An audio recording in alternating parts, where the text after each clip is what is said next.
नमस्कार। हमारे हिसाब से आप सभी लोग ठीक होंगे। आज का हमारा मुख्य टॉपिक है एलसीएम क्या है। एलसीएम का पूरा नाम क्या है? देखिए, एलसीएम जो हमारा होता है लोवेस्ट कॉमन मल्टीप्लाई, ठीक है। लेकिन इसको सीखने से पहले आपको पता होना चाहिए अपवर्त गुणज क्या होता है, ठीक है। तो यहाँ पर देखिए, अपवर्त गुणज किसी दी गई संख्या से पूर्णतः विभाजित होने वाली समस्त संख्याओं को उस संख्या का अपवर्त कहते हैं। ओके, एक बार फिर से हम रिपीट कर रहे हैं इस बात को। लिखा है किसी दी गई संख्या से पूर्णतः विभाजित होने वाली समस्त संख्याओं को उस संख्या का अपवर्त कहते हैं। यानी कि कोई संख्या आपको दी गई है, ठीक है। अब उस संख्या यानी कि वह संख्या कितनी संख्याओं को विभाजित कर रही है, ठीक है। यानी जितनी भी संख्याएं विभाजित उस संख्या से हो जाएंगी, वो सब अपवर्त कहलाएंगी उस संख्या की। जैसे यहाँ पर एग्जांपल दिया गया है 5, यानी कि 5 का अपवर्त क्या है। ओके, तो देखो 5 का अपवर्त है 5, 10, 15, 20, 25, 30, 35, 40 डॉट डॉट डॉट, यानी कि बहुत सारे इत्यादि, यानी कि अनंत तक खींचते हुए चले जाइए, ठीक है। ये सब क्या है? 5 के अपवर्त हैं।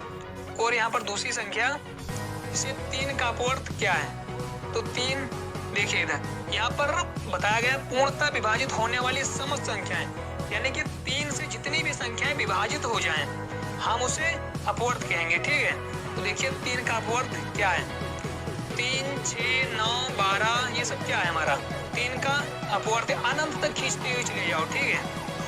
और आप लोग जो है एक बात का विशेष ध्यान रखना, यहाँ पर देखिए नोट दिया गया है। नोट यानी कि समझिए इसको थोड़ा गंभीरता पूर्वक। लिखा है प्रत्येक संख्या का सबसे छोटा अपवर्त वह स्वयं होता है। क्या लिखा है? प्रत्येक संख्या का सबसे छोटा अपवर्त वह स्वयं होता है। जैसे हमने कहा 3 का अपवर्त सबसे छोटा क्या होगा, तो 3 का अपवर्त यानी कि यहाँ पर देखो लिखा हुआ है ना, प्रत्येक संख्या का सबसे छोटा अपवर्त वह स्वयं होता है।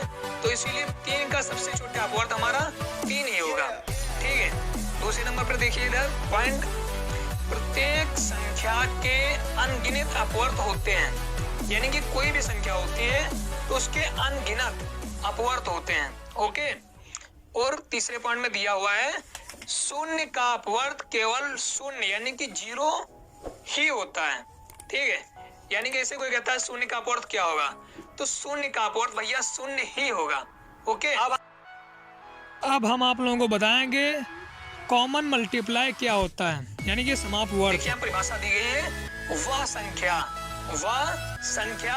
जो 2 या 2 से अधिक संख्याओं में, देखिए फिर से एक बार रिपीट कर रहा हूँ, वह संख्या जो 2 या 2 से अधिक संख्याओं में प्रत्येक से पूरी तरह विभाजित होती है। यानी कि 2 संख्याएं दी गई हैं या फिर 2 से अधिक संख्याएं हैं, ठीक है, उनमें पूरी तरह से, ठीक है, विभाजित होती है। यानी कि प्रत्येक संख्या पूरी तरह से विभाजित होती है, वह संख्या उन संख्याओं की समापवर्त कहलाती है, ठीक है। वह संख्या जो होगी उन संख्याओं की समापवर्त कहलाएगी, ठीक है। अब जैसे 2, 3, 5 का समापवर्त, देखिए समापवर्त जैसे कि आप देख चुके हो ना कि क्या होता है, यानी कि जितनी भी संख्याएं कट जाएं, ठीक है। जैसे 25 2 से कट जाए तो फिर ये भी 25 क्या होगी, समापवर्त होगी। लेकिन 25 2 से नहीं कटेगी, ये 5 से कट जाएगी, हाँ, तो ये 5 की समापवर्त कहलाएगी, ठीक है। जैसे 2, 3, 5 का समापवर्त 30, 60 यानी कि डॉट डॉट डॉट, यानी कि बहुत सारी संख्याएं आदि होंगी, ठीक है। ओके, 30, 60, 90 यानी कि जितनी कट जाए, ओके, तीनों से। अब यहाँ पर लिखा हुआ है लघुत्तम समापवर्त यानी कि LCM, हम इसकी बात करने वाले थे आज के टॉपिक में, ठीक है। अब हम वहां पर आ पहुंचे हैं। ओके, यहाँ पर लिखा हुआ है दी गई 2 या 2 से अधिक, दी गई 2 या 2 से अधिक उन संख्याओं का उभय निष्ठ सबसे छोटी अपवर्त उन संख्याओं का LCM कहलाता है। ओके, आप लोग समझ गए? नहीं समझे? एक बार फिर से रिपीट कर रहा हूँ, दी गई 2 या 2 से अधिक, यानी कोई भी संख्या दी गई है वो 2 है या फिर 2 से अधिक है, उन संख्याओं का उभयनिष्ठ सबसे छोटी अपवर्थ है, यानी कोई संख्याएं दी गई हैं उन सबका हम ओबाइनेस्ट करेंगे, ठीक है। और इसके बाद जो सबसे छोटी होगी, ठीक है, वो हमारी एलसीएम कहलाएगी। ओके, समझ में आ गई बात? देखो फिर से एक बार रिपीट कर रहा हूँ। दी गई दो या दो से अधिक उन संख्याओं का उभयनिष्ठ सबसे छोटी अपवर्थ उन संख्याओं का एलसीएम कहलाता है। अब हमारे हिसाब से आप लोग समझ गए होंगे। जैसे यहाँ पर एग्जाम्पल के तौर पर 2 का अपवर्थ, यानी कि 2 का अपवर्थ क्या होगा, देखिए इधर 2, 4, 6, 8, 12, 14, 16, 18, ये सब क्या है, 2 का अपवर्थ है। अब देखिए इधर 3 का अपवर्थ, यहाँ पर देखिए 2 संख्या दी गई थी, 2 और 3, ठीक है। इन दोनों के बीच में हमको निकालना है इसका एलसीएम क्या होगा, समझिए थोड़ा बारीकी से। 2, 4, 6, 8, 12, 14, 16, 18, ओके, ये तो हमारे 2 का अपवर्थ हो गया, डॉट डॉट डॉट, यानी कि इसे अनेक यानी कि बहुत सारी संख्याएं होंगी। अब हम बात करते हैं दूसरी कि 3 का अपवर्थ क्या होगा, 3, 6, 9, 12, 15, 18, ठीक है। अब हम इसमें देखेंगे मेज हमारा क्या कर रहा है, देखो 6 मैच कर रहा है, तो 6 हमारा क्या है, उभयनिष्ठ हो गया, ठीक है। 12 मैच कर रहा है, देखिए दोनों में 12 मैच कर रहा है ना, तो यहाँ 12 क्या हुआ, उभयनिष्ठ हुआ। और देखिए यहाँ पर 18 मैच कर रहा है, तो 18 भी हमारा क्या हुआ, उभयनिष्ठ हो गया। अब शायद आप लोग समझ गए होंगे कि उभयनिष्ठ अपवर्थ क्या होता है, ठीक है। इसलिए हमारा एलसीएम क्या होगा, 6 होगा। ये किस लिए, क्योंकि देखिए 6 जो है दोनों संख्याओं में बिल्कुल कॉमन मिल रहा है, और सबसे छोटा है जो कि ये कॉमन मिल रहा है। बाकी इसमें कॉमन तो मिल रही है काफी संख्याएं, ठीक है, लेकिन उनमें क्या है, सबसे छोटा यहाँ पर पूछा है, सबसे छोटा अपवर्थ उन संख्याओं का एलसीएम कहलाता है, इसलिए हमारा 6 होगा, एलसीएम होगा। ओके, अब हमारा नेक्स्ट टॉपिक है एलसीएम का पूरा नाम। देखिए जैसे कि हमने आप लोगों को पिछली बार भी हमने बताया था कि एलसीएम का पूरा नाम होता है लोवेस्ट कॉमन मल्टीप्लाई। ये देखिए सामने लिखा हुआ है, आप लोग इसको नोट कर सकते हो, नोट कर लीजिए, अन्यथा आप लोग इसको भूल जाओगे, ठीक है। एलसीएम का पूरा नाम लोवेस्ट कॉमन मल्टीप्लाई होता है। ओके, हाँ, तो ये तो हमको समझ में आ गया कि एलसीएम क्या होता है।